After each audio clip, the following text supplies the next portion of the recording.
दोस्तों आप सभी का स्वागत है इसके टेक्निकल क्लासेस में। तो चलो दोस्तों आज बात करेंगे TG2 न्यू एक्सेप्टेड क्वेश्चन 2023 और आज का जो कि चैप्टर है यानी कि डीसी जनरेटर के सभी MCQ को करेंगे जो इस बार TG2 में पूछा जाएगा। तो आप लोग वीडियो में इन तक जरूर बने रहिएगा, साथ ही साथ नए हैं तो चैनल को जरूर सब्सक्राइब कर दीजिए और वीडियो को जरूर शेयर कर दीजिएगा, क्योंकि दोस्तों आप लोगों के लिए हम इतना मेहनत करते हैं तो आप लोगों का भी कुछ फर्ज बनता है, इसीलिए चैनल को जरूर सब्सक्राइब कर दीजिएगा। और डिस्क्रिप्शन में आप लोगों को यानी कि टेलीग्राम, इंस्टाग्राम और व्हाट्सएप ग्रुप का लिंक मिल जाएगा, आप लोग उस पर जा करके यानी कि ज्वाइन हो जाइए, ठीक है। बारी बारी से सभी पे आप लोगों को अप टू डेट मिलता रहेगा। आज का सबसे पहला प्रश्न दिया हुआ है डीसी जनरेटर में यानी कि फील्ड पोल की न्यूनतम संख्या क्या है, यानी कि न्यूनतम पूछ रहा है, ठीक है। यानी कि न्यूनतम संख्या पूछ रहा है किसका, ठीक है, यानी कि न्यूनतम संख्या पूछ रहा है यानी कि फील्ड पोल्स का। और फील्ड पोल की न्यूनतम संख्या की अगर बात किया डीसी जनरेटर में, ठीक है, तो ये जो होता है लगभग 2 होता है, ठीक है ना। वहीं पे अगर अधिकतम पूछता, ठीक है, अगर अधिकतम पूछता डीसी जनरेटर में फील्ड पोल की संख्या तो यानी कि 4 होता, लेकिन न्यूनतम पूछ रहा है तो इसीलिए यानी कि 2 होगा। ऑप्शन किस में दिया है, ए में दिया है 1 तो 1 तो नहीं होगा भाई, बी में दिया है 2, ठीक है ना। बी में जो दिया है 2 दिया है, राइट आंसर की बात किया जाए ऑप्शन इसका बी सही हो जाएगा। अगला प्रश्न पे चलेंगे। आज का अगला प्रश्न दिया है डीसी जनरेटर के फील्ड पोल्स बने होते हैं, यानी कि डीसी जनरेटर का जो फील्ड पोल होता है किससे बने होते हैं वो हमको बताना है। और देखिए दोस्तों यानी कि फील्ड पोल जो बना होता है कास्ट स्टील से बना होता है। किससे बना होता है, यानी कि कास्ट स्टील से बना होता है, ठीक है, यानी कि कास्ट स्टील से बना होता है। ऑप्शन किस में दिया है, यानी कि कास्ट स्टील। ऑप्शन नंबर जो दिया हुआ है ए में दिया है कास्ट स्टील, राइट आंसर की बात किया जाए ऑप्शन इसका ये सही हो जाएगा। जबकि बी में दिया है माइका, तो माइका से नहीं बना होता है फील्ड पोल, यानी कि विद्युत रोधी का काम करता है माइका। तांबा से भी नहीं बना होता, नहीं जस्ता से बना होता है फील्ड पोल्स। अब चलिए अगला प्रश्न दिया है आर्मेचर कोर के लेमिनेटेड होने से कौन सी क्षति कम होती है, ठीक है, यानी कि आर्मेचर कोर वाला कह रहा है। देखिए है ना, आर्मेचर यानी कि कोर को जो लेमिनेटेड किया जाता है, और आर्मेचर कोर को जो लेमिनेटेड करते हैं तो मेनली रूप से दोस्तों यानी कि एडी धारा छठी जो होता है, यानी कि एडी करंट लॉस, ठीक है, यानी कि एडी करंट लॉस जो होता है, ठीक है ना, एडी करंट लॉस जो होगा वो क्या होता है, कम होता है, एडी करंट लॉस कम होता है। ऑप्शन किस में दिया है, eddy current loss. Option number A में दिया हुआ है, यानी कि एडी धारा क्षति दिया हुआ है, राइट आंसर जो होगा ऑप्शन इसका ए सही हो जाएगा। जबकि बी में दिया है ताम्र क्षति, तो ताम्र क्षति यानी कि लेमिनेशन करने से इस पर कोई प्रभाव नहीं पड़ने वाला है, ठीक है, यांत्रिक क्षति पे भी कोई नहीं। अब चलिए अगला प्रश्न आज का दिया हुआ है, यानी कि आर्मेचर में यानी कि स्लॉट क्यों कांटे यानी कि होते हैं, ठीक है ना। आर्मेचर में जो स्लॉट काटा होता है, ठीक है ना, स्लॉट जो काटा रहता है क्यों काटा जाता है, ठीक है, क्यों रहता है काटा हुआ, ये क्वेश्चन पूछ रहा है। देखिए ऑप्शन ए पढ़िए। ऑप्शन ए में दिया आर्मेचर को घूमने में आसानी होगी। बी पढ़ते हैं आर्मेचर कॉइल्स स्थापित करने के लिए, ठीक है भाई, आर्मेचर कॉइल स्थापित करने के लिए हो सकता है स्लॉट काटा जाए, है ना। तो राइट आंसर की अगर बात किया जाए ऑप्शन बी सही हो जाएगा। जबकि सी में जो दिया है माइका भरने के लिए, तो स्लॉट में माइका नहीं भरा जाता है, कॉइल भरा जाता है। ओके, अब चलिए आज का अगला प्रश्न दिया हुआ है 4 पोल वाले जनित्र में आर्मेचर में समांतर पथों की संख्या क्या है, यानी कि वेव बाउंड में कह रहा है। किस में कह रहा है, वेव बाउंड में। और एक जो होता है यानी कि लेप बाउंड होता है। वेव में समांतर पथों की संख्या यानी कि दो होता है, और जबकि लेप पे समांतर पथों की संख्या ए बराबर पी होता है। जितना आर्मेचर ऑफ समांतर पथों की संख्या होगा उतना ही यानी कि पोलों की संख्या भी उसमें होगा, है ना। लेकिन वेव बाउंड में इसमें पूछ रहा है तो वेव बाउंड में यानी कि 4 पोल वाले हैं, और जब 4 पोल वाले हैं तो कितना होगा, क्योंकि इसमें तो 2 ही होता है तो इसलिए यहाँ पे भी यानी कि 2 ही होगा। ऑप्शन किस में दिया है, 2। ऑप्शन नंबर ए में दिया है 2, राइट आंसर की बात किया जाए ऑप्शन ए सही हो जाएगा। जबकि बी में दिया है 4, तो 4 नहीं होगा भाई, और नहीं 8 होगा। ओके, चलिए नेक्स्ट क्वेश्चन पे चलते हैं। नेक्स्ट क्वेश्चन आज का दिया हुआ है, यानी कि डीसी जनरेटर में करंट किसके द्वारा बाहरी परिपथ में भेजा जाता है, यानी कि डीसी जनरेटर में, ठीक है, यानी कि डीसी जनरेटर में यानी कि किसके द्वारा परिपथ में यानी कि भेजा जाता है करंट को। तो करंट को जो भेजा जाता है दोस्तों परिपथ में, ये भेजा जाता है यानी कि ब्रश के द्वारा। किसके द्वारा, यानी कि ब्रश के द्वारा भेजा जाता है, ठीक है, ब्रश के यानी कि द्वारा भेजा जाता है। ऑप्शन किस में दिया है, ब्रश के द्वारा।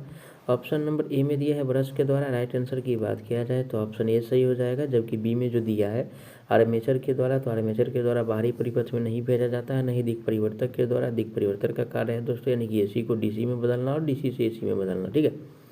जबकि डी में दिया है फील्ड वाइंडिंग के द्वारा, तो फील्ड वाइंडिंग के द्वारा भी बाहरी परिपथ में नहीं भेजा जाता है। ओके, नेक्स्ट क्वेश्चन आज का दिया हुआ है, यानी कि डीसी जनित्र के घूमने की दिशा परिवर्तित करने में करंट प्रवाह के दिशा डैश हो जाएगी। ठीक है, यानी कि घूमने की दिशा अगर परिवर्तित कर रहे हैं तो करंट प्रवाह का दिशा पे क्या प्रभाव पड़ेगा। तो करंट प्रवाह की दिशा की अगर बात किया जाए तो परिवर्तित हो जाएगा। क्या हो जाएगा? परिवर्तित हो जाएगा, है ना। ऑप्शन किस में दिया है? परिवर्तित। ऑप्शन जो दिया हुआ है दोस्तों, ऑप्शन नंबर ए में कह रहा है समान, तो समान नहीं होगा दोस्तों, ये भी यानी कि परिवर्तित हो जाएगा। जो कि बी में दिया है परिवर्तित, राइट आंसर ऑप्शन बी सही हो जाएगा। सी में दिया है एसी हो जाएगी, एसी नहीं होगा, ये जो है परिवर्तित हो जाएगा, है ना। नेक्स्ट क्वेश्चन आज का दिया हुआ है, यानी कि डायनेमो में कौन सी उत्तेजना प्रणाली होती है। किसमें कह रहा है? यानी कि डायनेमो में। ठीक है, डायनेमो में। और डायनेमो में दोस्तों यानी कि उत्तेजना प्रणाली जो होता है मेनली रूप से अगर देखा जाए तो इसमें जो होता है यानी कि अस्थायी चुंबकीय होता है। क्या होता है?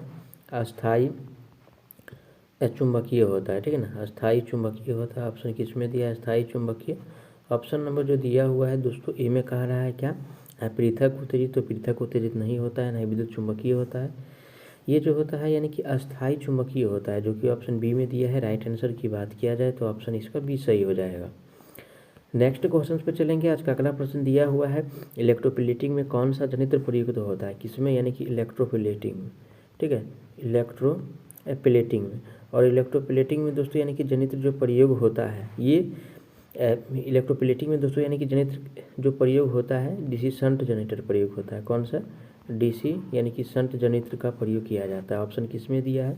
सीरीज का प्रयोग नहीं करते हैं, नहीं कंपाउंड का करते हैं। इस यानी कि डीसी शंट मोटर का प्रयोग किया जाता है इलेक्ट्रोप्लेटिंग में। ठीक है, तो ऑप्शन नंबर बी में दिया है DC shunt motor. Right answer की बात किया जाए तो ऑप्शन बी सही हो जाएगा। डीसी शंट जनरेटर जो दिया है बी में दिया हुआ है। नेक्स्ट क्वेश्चन पे चलेंगे। आज का अगला प्रश्न दिया हुआ है, जब डीसी जनित्र के फील्ड वाइंडिंग को दो भागों में विभक्त कर एक भाग को श्रेणी तथा समानांतर क्रम में जोड़ा जाता है तो वह जनित्र क्या कहलाता है। देखिए, एक भाग को श्रेणी में कह रहा है और एक भाग को समानांतर में, और ऐसे जो यानी कि जोड़ेंगे तो उस टाइम जो होगा जनरेटर यानी कि कंपाउंड की तरह कार्य करेगा। ठीक है ना, डीसी यानी कि कंपाउंड। ठीक है, डीसी कंपाउंड की तरह यानी कि वर्क करेगा। ऑप्शन किस में दिया है? DC compound generator.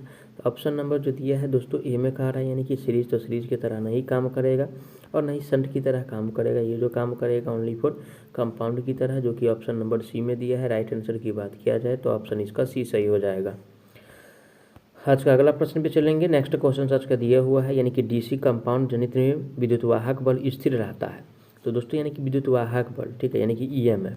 और ईएमएफ जो दोस्तों यानी कि स्थिर रहता है वो हमको बताना है। देखिए ईएमएफ जो यानी कि स्थिर रहता है ये हमको यानी कि फुल लोड तथा नो लोड दोनों पे रहता है। ठीक है, फुल लोड और नो लोड, फुल लोड और नो लोड दोनों पे होता है। ऑप्शन किस में दिया है? ए में कह रहा है केवल फुल लोड, बुल लोड दिया हुआ है। ठीक है, तो बुल लोड तो होता नहीं है, केवल नो लोड, तो नो लोड पे भी होता है लेकिन फुल लोड पे भी होता है। ऑप्शन नंबर सी में दिया है दोनों, तो राइट आंसर जो होगा ऑप्शन इसका सी सही हो जाएगा। नेक्स्ट क्वेश्चन पे चलेंगे, ठीक है ना, अगला प्रश्न पे चलेंगे। आज का अगला प्रश्न जो दिया हुआ है, लेथ मशीन में किस जनित्र का प्रयोग किया जाता है। ठीक है ना, यानी कि लेथ मशीन। और लेथ मशीन में जो प्रयोग किया जाता है जनरेटर, उसका नाम बताना है। ठीक है, और देखिए दोस्तों यानी कि लेथ मशीन में जो प्रयोग किया जाता है कम्युलेटिव कंपाउंड मोटर का, कौन सा? कम्युलेटिव कंपाउंड मोटर का प्रयोग किया जाता है। ऑप्शन किस में दिया है? ए में कह रहा है शंट मोटर, तो शंट मोटर का प्रयोग नहीं करते, नहीं सीरीज मोटर का, नहीं डिफरेंशियल कंपाउंड का। Only for cumulative compound motor का प्रयोग किया जाता है यानी कि शंट मोटर में, सॉरी लेथ मशीन में। ठीक है, और कभी कभी आपको है ना ऑप्शन ए जो दिया हुआ है यानी कि शंट मोटर, ठीक है, अगर ऑप्शन में नहीं रहे तो डीसी शंट मोटर को वहाँ पे टिक कर दीजिएगा। ठीक है ना, अगर ऑप्शन में नहीं रहे यानी कि कम्युलेटिव कंपाउंड तो डीसी शंट मोटर को टिक कर दीजिएगा, एक नंबर आपको देगा। अगला प्रश्न पे चलेंगे। नेक्स्ट क्वेश्चन सर का दिया हुआ है, चुंबकीय पदार्थ के बार बार यानी कि चुंबकित तथा विचुंबित होने में हुई वैद्युत क्षति कहलाता है। तो देखिए दोस्तों यानी कि इसके बीच जो क्षति होता है, यानी कि एक बार चुंबकित किया फिर भी चुंबकित किया, ऐसे प्रोसेस बार बार करने से जो यानी कि क्षति होता है, ठीक है, वैद्युत क्षति जो होता है वो क्या कहलाता है? तो देखिए दोस्तों ये जो कहलाता है ये यानी कि हिस्टेसिस क्षति कहलाता है। कौन सा क्षति?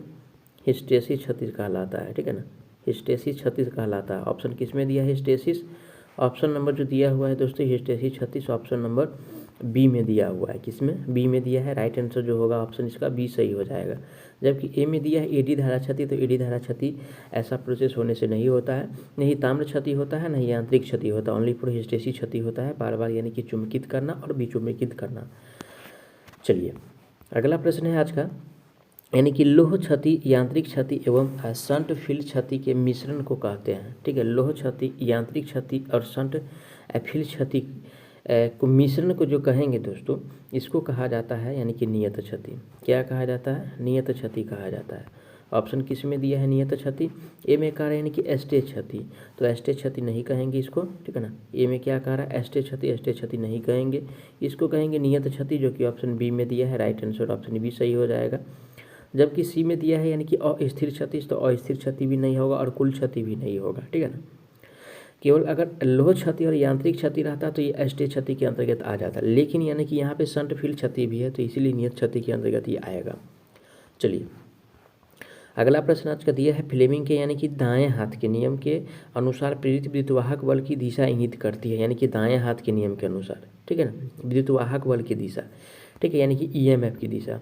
और ईएमएफ की दिशा जो यानी कि व्यक्त करेगा, है ना, ईएमएफ की दिशा जो दोस्तों यानी कि व्यक्त करेगा, ये व्यक्त करता है यानी कि माध्यमा, ठीक है ना, यानी कि माध्यमा व्यक्त करता है। ऑप्शन किस में दिया है? तर्जनी तो व्यक्त नहीं करेगा, अंगूठा चालक की गति की दिशा व्यक्त करेगा, ठीक है ना, यानी कि मौसम बताएगा।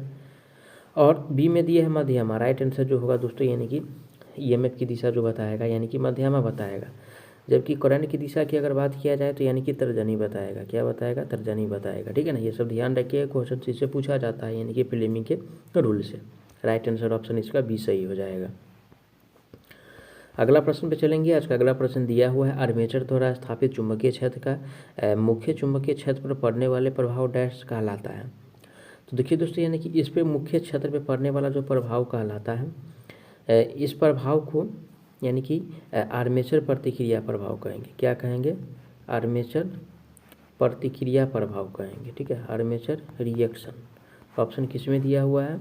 फिर से क्वेश्चन पढ़ लेते हैं। आर्मेचर द्वारा स्थापित चुंबकीय क्षेत्र का मुख्य चुंबकीय क्षेत्र पर पड़ने वाले प्रभाव आर्मेचर रिएक्शन कहलाता है, यानी कि आर्मेचर प्रतिक्रिया कहलाता है। ऑप्शन नंबर ए में दिया है आर्मेचर प्रतिक्रिया। राइट आंसर की बात किया जाए तो ऑप्शन नंबर ए सही हो जाएगा। जबकि बी में दिया है कम्यूटेशन। कम्यूटेशन का ये प्रोसेस नहीं है, नहीं सर्टिफिकेशन का, नहीं विद्युत चुंबक का है, ठीक है। अगला प्रश्न आज का दिया है, निम्न में से कौन सी विधि द्वारा डीसी जनरेटर में यानी कि विद्युतवाहक बल प्रेरित होता है, यानी कि डीसी जनरेटर में। और दोस्तों यानी कि डीसी जनरेटर में जो विद्युतवाहक बल प्रेरित होता है गतिज रूप होता है, ठीक है ना, गतिज रूप होता है, स्थिर रूप में नहीं होता है, गतिज रूप में होता है, ठीक है ना। और जब तक गतिज रूप में नहीं होगा तब तक वोल्टेज बनेगा नहीं, ठीक है भाई। तो राइट आंसर की बात किया जाए तो ऑप्शन नंबर किस में दिया है? गति ए में कार्य यानी कि तापीय, तो तापीय नहीं होगा, नहीं रासायनिक होता है, नहीं स्थितिज होता है, ये जो होता है ओनली फॉर गतिज होता है, जो कि ऑप्शन नंबर बी में दिया है। राइट आंसर ऑप्शन बी सही हो जाएगा। अब चलिए अगला प्रश्न आज का दिया है, निम्न में से किस सिद्धांत पर यानी कि डीसी जनरेटर कार्य करता है, यानी कि डीसी जनरेटर का सिद्धांत क्या है। तो देखिए दोस्तों, यानी कि डीसी जनरेटर का जो सिद्धांत है, ठीक है, डीसी जनरेटर का जो सिद्धांत है यानी कि फैराडे के विद्युत चुंबकीय प्रेरण पे, ठीक है, फैराडे के विद्युत चुंबकीय नियम पे, ठीक है ना, काम करता है, फैराडे के विद्युत चुंबकीय प्रेरण पे। ऑप्शन किस में दिया है? लेंज का नियम पे तो वर्क नहीं करता है, ठीक है, सिंगल फेज मोटर करता है। ओम का नियम पे भी नहीं करता है, ये जो काम करता है फैराडे के यानी कि विद्युत चुंबकीय प्रेरण के नियम पे, जो कि ऑप्शन सी में दिया है। राइट आंसर ऑप्शन सी सही हो जाएगा। डी में दिया है न्यूटन के नियम पे, तो न्यूटन के नियम पे भी ये वर्क नहीं करता है। नेक्स्ट क्वेश्चन आज का दिया है, इनमें से कौन सी डीसी जनरेटर की मौलिक आवश्यकता है, यानी कि डीसी जनरेटर का जो मौलिक आवश्यकता है क्या क्या है वो हमको बताना है, ठीक है ना। देखिए सबसे पहले तो आर्मेचर का होना एकदम अत्यंत जरूरी है, साथ ही साथ चुंबकीय क्षेत्र भी होना अत्यंत जरूरी है, कम्यूटेटर और ब्रश होना भी अत्यंत जरूरी है, यानी कि सभी जो है ये इसका यानी कि डीसी जनरेटर का मुख्य पार्ट है। अगर ये सब अगर नहीं रहेगा तो संभवतः यानी कि मोटर जनरेटर जो है यानी कि वोल्टेज बनाने में विफल रहेगा। तो राइट आंसर जो होगा ऑप्शन इसका डी सही हो जाएगा, क्योंकि सारा कथन इसके लिए सही है, ठीक है। अब चलिए आज का अगला प्रश्न दिया हुआ है, यानी कि ऊर्जा रूपांतरण का कौन सी कार्य डीसी जनरेटर द्वारा किया जाता है, ऊर्जा रूपांतरण का। तो डीसी जनरेटर द्वारा जो करते हैं, ठीक है, यानी कि डीसी जनरेटर द्वारा जो करते हैं यांत्रिक ऊर्जा को क्या किया जाता है दोस्तों, यानी कि यांत्रिक ऊर्जा को यानी कि विद्युत ऊर्जा में बदलाता है, यानी कि कौन, यानी कि जनरेटर, ठीक है ना। जनरेटर क्या करता है, यांत्रिक ऊर्जा को विद्युत ऊर्जा में बदलता है। ऑप्शन किस में दिया हुआ है, ए में क्या कह रहा है, तो ए में जो कह रहा है दोस्तों यानी कि ध्वनिक ऊर्जा को उत्पन्न करता है, तो ध्वनिक ऊर्जा को उत्पन्न नहीं करता है भाई। विद्युत ऊर्जा को यांत्रिक ऊर्जा में बदलता है, ये मोटर बदलता है, ठीक है ना। जनरेटर का काम ये नहीं है। जनरेटर का कार्य है यानी कि यांत्रिक ऊर्जा को विद्युत ऊर्जा में बदलना, जो कि ऑप्शन नंबर यानी कि सी में दिया है। राइट आंसर की बात किया जाए, ऑप्शन नंबर इसका सी सही हो जाएगा, ठीक है। और लास्ट में जो दिया है ऑप्शन डी में, रासायनिक ऊर्जा को यांत्रिक ऊर्जा में, तो रासायनिक ऊर्जा को यांत्रिक ऊर्जा में कोई नहीं बदलता है, रासायनिक ऊर्जा को विद्युत ऊर्जा में बदलता है, यानी कि बैटरी बदलता है, ठीक है ना। अब चलिए नेक्स्ट क्वेश्चन पे चलेंगे। नेक्स्ट क्वेश्चन जो दिया हुआ है, किस नियम द्वारा कुंडली में धारा की दिशा ज्ञात की जाती है, यानी कि धारा की दिशा, ठीक है। करंट की दिशा यानी कि जो ज्ञात किया जाता है कुंडली में कौन से नियम का प्रयोग करके, तो करंट का दिशा जो ज्ञात किया जाता है दोस्तों फ्लेमिंग के दायां हाथ का नियम का प्रयोग करके, ठीक है। फ्लेमिंग राइट हैंड रूल का प्रयोग करके, फ्लेमिंग राइट हैंड रूल का प्रयोग करके यानी कि धारा की दिशा ज्ञात कर सकते। ए में कह रहा है फ्लेमिंग का बायां हस्त का नहीं दोस्तों, दायां हस्त का नियम, जो कि ऑप्शन बी में दिया है। राइट आंसर जो होगा ऑप्शन बी सही हो जाएगा, ओके।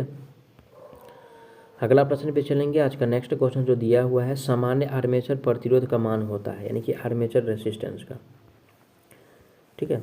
आर्मेचर यानी कि रेसिस्टेंस का सामान्य मान हमसे पूछ रहा है, आर्मेचर रेसिस्टेंस का। और आर्मेचर रेसिस्टेंस की अगर सामान्य मान की अगर बात किया जाए, वो भी प्रतिरोध, सामान्य प्रतिरोध की अगर बात किया जाए तो दोस्तों यानी कि 1 ओम, कम से कम 1 ओम होना ही है, ठीक है ना। 500 ओम बहुत ज़्यादा हो जाएगा, 10 ओम भी ज़्यादा हो जाएगा, सॉरी 50 ओम भी ज़्यादा हो जाएगा, 10 ओम भी ज़्यादा हो जाएगा। राइट आंसर जो दिया है 1 ओम, ऑप्शन नंबर डी में दिया है। करेक्ट आंसर ऑप्शन इसका डी सही हो जाएगा। मैं आशा करता हूँ आप लोग सारा प्रश्न को अच्छा से समझे होंगे।